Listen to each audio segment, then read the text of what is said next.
Hey, good people. So check this out. We're going to have a little visitor come in. This is Wild Tarkine Coast while I'm in my tent.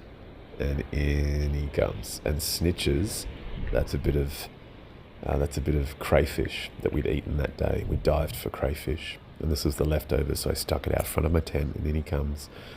This footage, my tent is 1.5 meters away, and I could hear him coming in. And I could see him on my little monitor, because basically the GoPro transmits to my phone, so it was like watching him film, and he's 1.5 meters away from me, coming there he goes, and stealing the crayfish. These guys are so fascinating. They live for up to 6 years, 5-6 years in the wild, grow up to 10 to 12 kilograms in weight. They're completely harmless for anything basically that's alive. This is some great footage here, isn't it? Check that out. For 22 years I've been guiding in this place, and a beautiful man by the name of Geoff King, who was a 5th generation farmer, started a movement of taking people onto his property and setting up a staked down roadkill animal out front of his old shack, and you could come and sit in his shack and watch wild devils come in and feed, because they're following the scent, and they can smell something that's dead from kilometers away. And several years ago, it was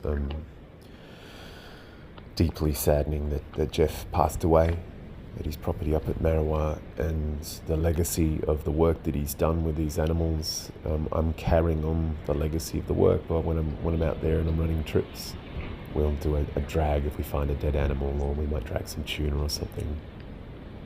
And one of the things we need to be really responsible for when doing this is to not form a sense of habituation with the animal where it's becoming dependent on the food. So I might only do this twice a year, so these animals remain wild and unsuspecting and unexpecting of food to be coming.